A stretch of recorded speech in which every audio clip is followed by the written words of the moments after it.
Hello everyone, welcome to 50 Years of Chess. This is Robert.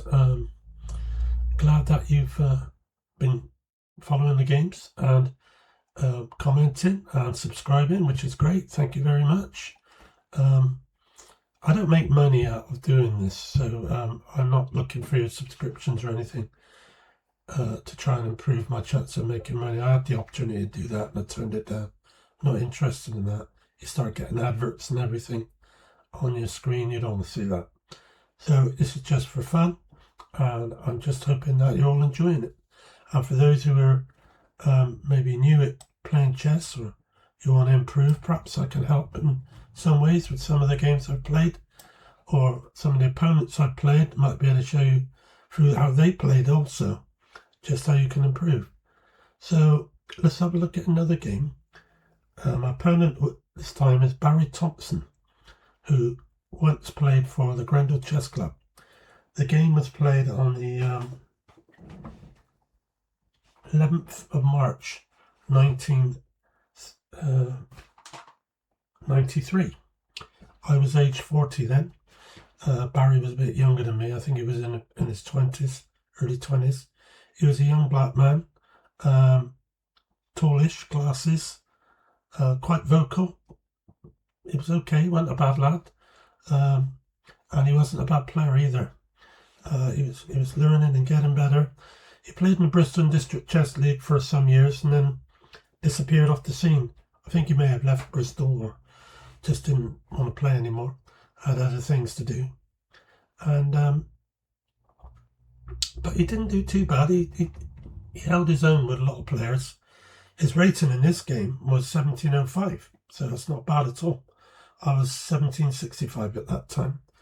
So I'm going to show the game now. I'm playing white, Barry's black, and it was a league match between the team I played for. I think I was with South Bristol at the time, and he was with Grendel Chess Club. So this is where the game went. I opened with e4, Barry played c5, knight f3, d6, d4, cd, knight takes d, knight f6, knight c3, e6, bishop e3, a6, queen d2, b5. So we've got a Sicilian here. As you can see, I'm controlling the centre and Barry's gaining space on the queen side. This is the side that black usually attacks with against the white position, especially for castle's queen side. So it's evens, a3 just to stop that b4 push, queen c7, f3. Now that guards that e-pawn should I have to move that knight on c3. Knight c6, knight takes c6, queen takes c6, rook a1 to d1, just putting some pressure on that d-pawn. Bishop b7, that is his weak pawn, by the way, the weakest pawn he's got. So I'm protected only by the bishop and the queen. Bishop b7. I played bishop to d3.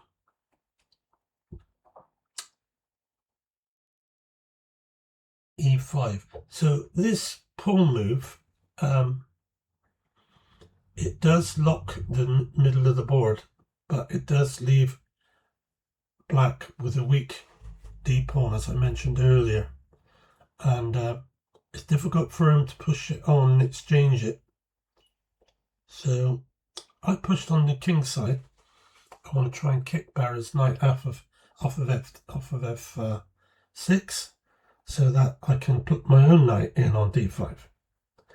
But he's saved me the trouble. He's gone back knight d7, and I've gone knight to d5, bishop e7.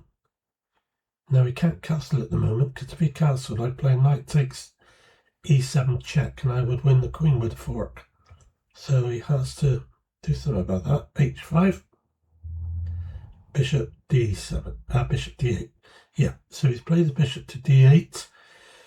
He's a bit concerned about me coming in on b6 with the knight, I guess. So queen f2, and he dived into c5 with his knight. He would like probably to take my bishop on d3. So I took his knight before he could do that. Bishop takes knight, and he's taken the bishop with his d pawn, which was his weakest pawn. So he's managed to get rid of that weak pawn, which is good for him. Well done. Now I played c4. This is to stop him from playing c4, which would have been good for him. So he moved his pawn on to b4. Pawn takes pawn, pawn takes pawn. Now b3. a5. So Barry's pushing down this king side. He wants to try and weaken these two pawns of mine by playing a4. And if I play pawn takes pawn, rook takes pawn, he has a passed pawn. Though he would lose that pawn with knight takes. So he can't do it yet.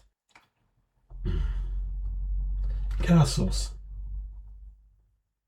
Queen h6. Interesting. He's moved his queen across to the other side of the board, and he's attacking that pawn twice on h4. Now, I can't defend it twice, so I can play g5, but this could be a bit risky because it would be opening up the white squares around my king, and I think I can play a good move here with king to g2, and then if he takes the pawn, I may be able to pin the bishop. If it's a queen, I can take it or move my queen away to a better square, which is what I'm planning to do. So I'm hoping he'd take with the queen. First of all, he took my knight, which was a shame because that was a superb knight there. So c takes d5, and he did take with the queen. That's wonderful. Good news for me. And my king's perfectly safe. He can't get me, so I'm moving my queen, bishop, to check first. And then when he goes to f8, I can check him again. And here, Barry has to be careful.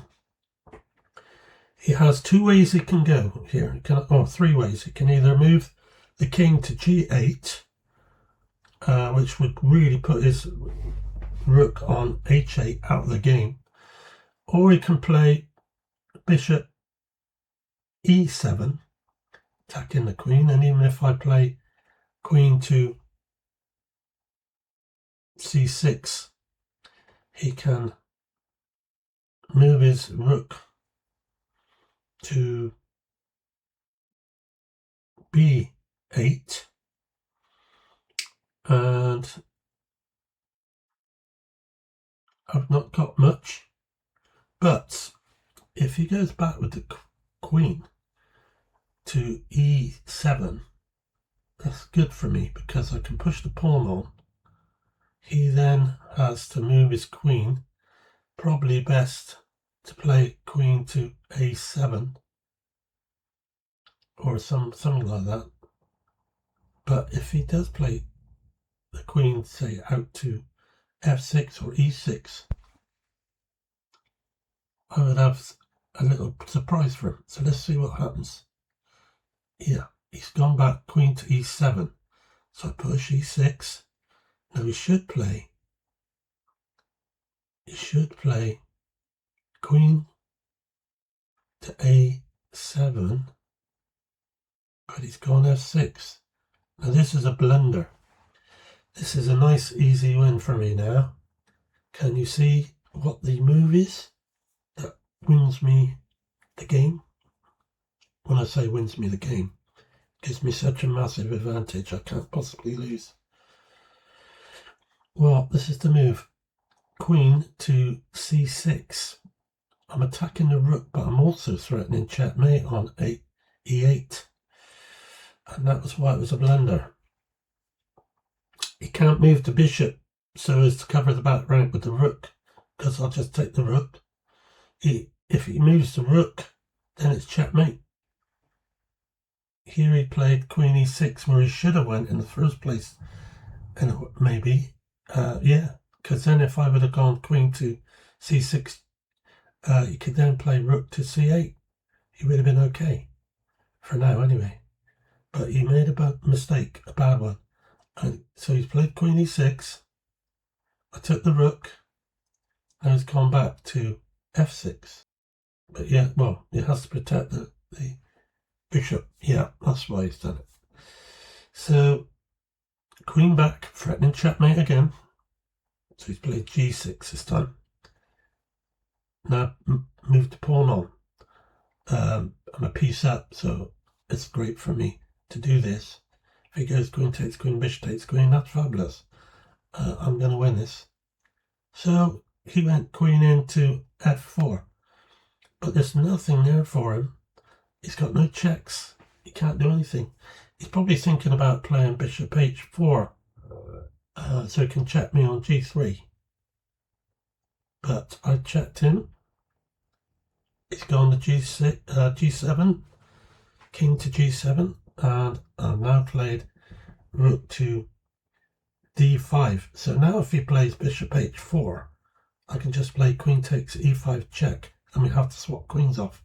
He has no attack. And at this point, Barry resigned. He could see that he had nothing. So he can't protect. Can't really protect.